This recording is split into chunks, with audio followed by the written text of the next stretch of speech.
Fool. Blind, bloody fool.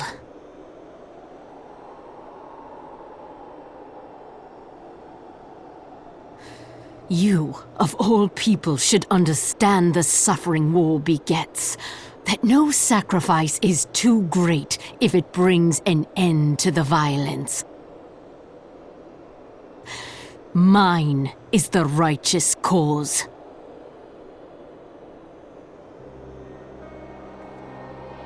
You fight in a war you do not understand. A pawn of liars and schemers. And they are no less ignorant than you, following the creed of their fathers without question, never thinking to ask why. Trapped in a delusion of their own creation, and blind to the truth.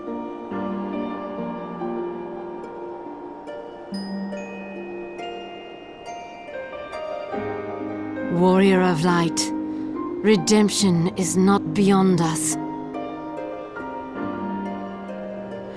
We who walk before may lead those who walk after.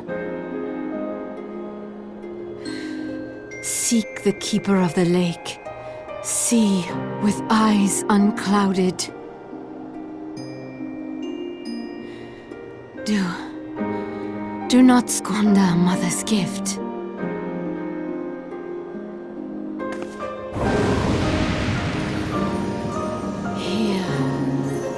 Feel. Think.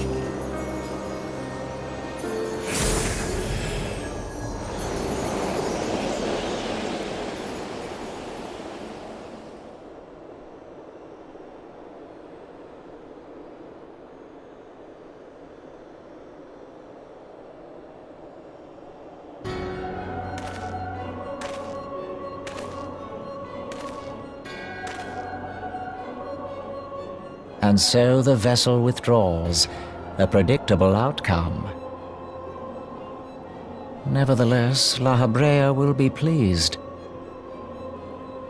How unfortunate.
On behalf of the Holy See of Ishgard, allow me to express my deepest thanks.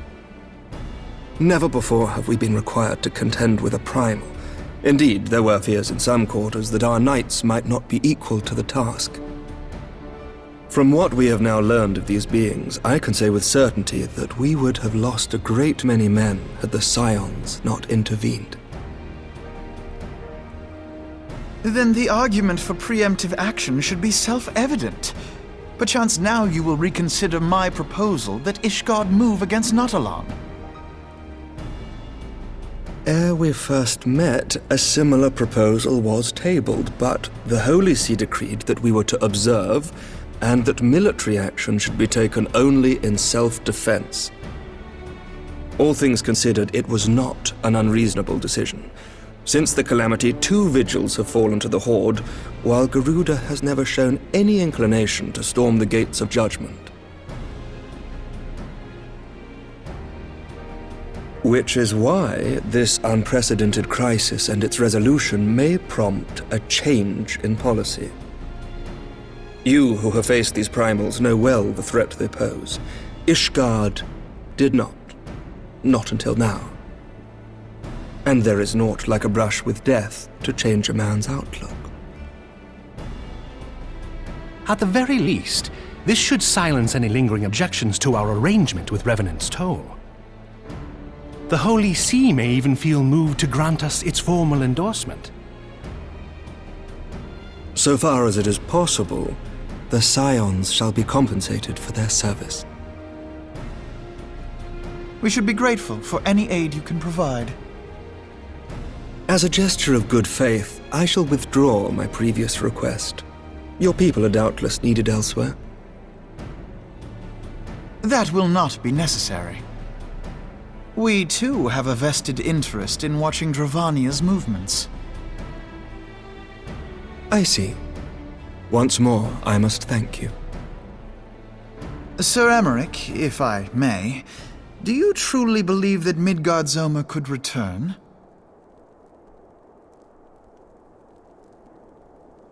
The heavens are a window unto truth, but those who interpret their movements are not infallible. I requested your involvement as a precautionary measure. But of course, you sought an excuse to compensate us from the first, mindful of what would happen if Revenant's Toll were taken by your enemies. Ishgard is not wont to aid its neighbors, but that does not preclude it from manipulating them to serve its own interests. Choose your next words carefully.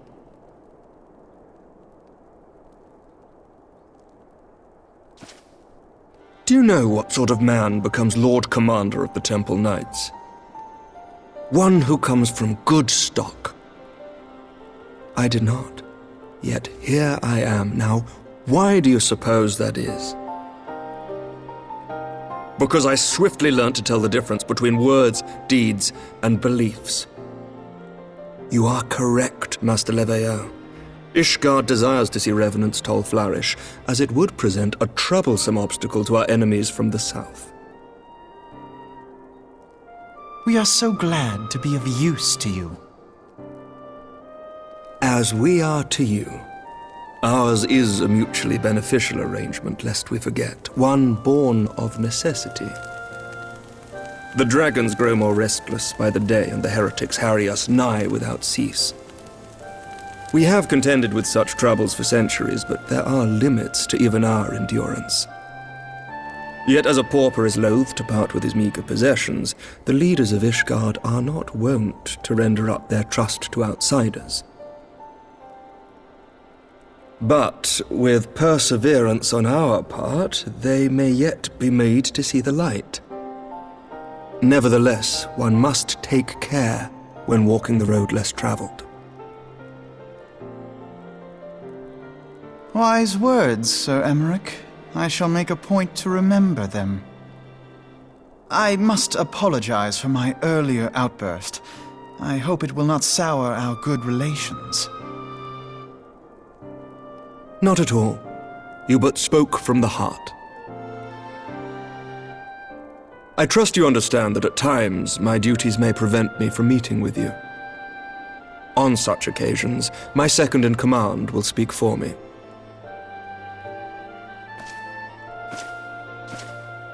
Lucia, at your service. Pray excuse our reticence.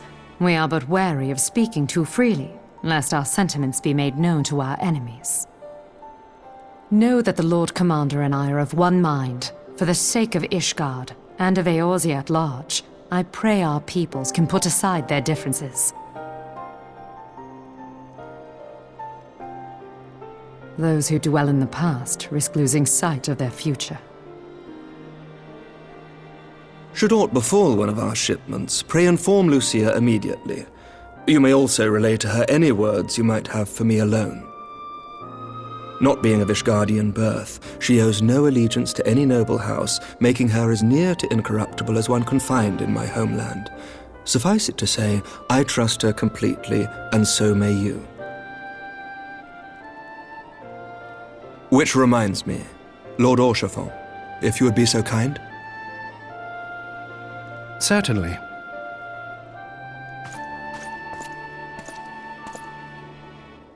In times such as these, trust is ever in short supply. Mayhap this will go some way to rectify the problem. The results of our investigation into the heretics' recent attacks, as well as our interrogation of the merchant you detained. Sir Emmerich, I cannot thank you enough. Think nothing of it. Ishgard may be many things, but it is no friend to Garlemald. Did I not tell you to have faith, my friend?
Words cannot well express how glad I am to see you return. return to us hale and whole.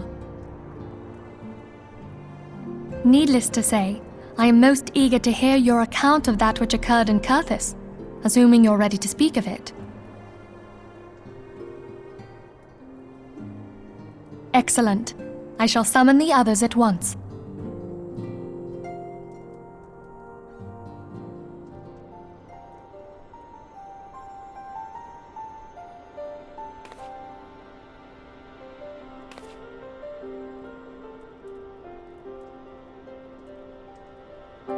Iceheart used her own body as a vessel for a primal soul? Master Louisoix's writings make no mention of such a possibility. Can we be certain this entity was a primal? As certain as we can be that good King Mogglmog the 12th was a primal, I should think. Both were ostensibly summoned. Let's not quibble over definitions. Of more concern is the implication that Iceheart retained her will, even after she was possessed.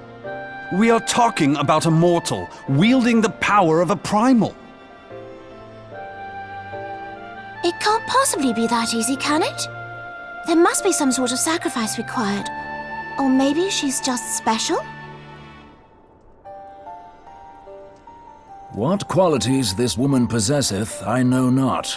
But full sure am I that she was groomed for this role. Few are privy to the secrets of summoning, and but a single party standeth to profit from their dissemination. Well, I wouldn't presume to comment on how the lass came to know about summoning, but I will say that what she summoned was a primal. The readings were the same, or near as damn it. Strange as it all sounds, it's really no different from what you've faced before. Then mayhap it is time that we re-examined our previous encounters. Pack your things, Ida. We're going back to Gridania. Yes, sir!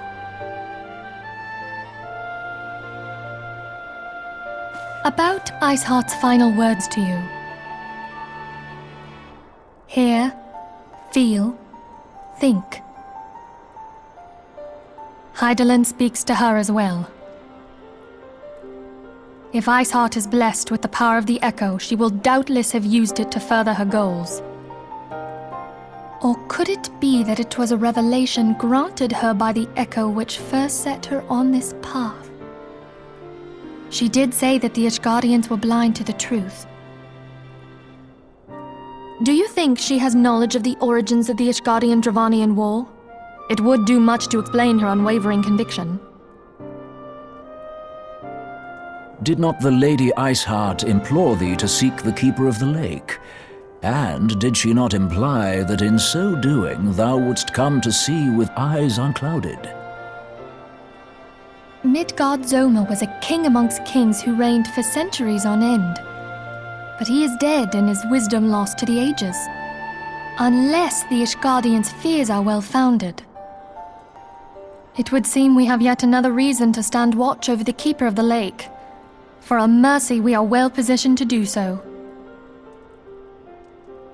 Iceheart, Shiva, Ascians, and Midgard-Zoma. I shudder to think how they're all connected.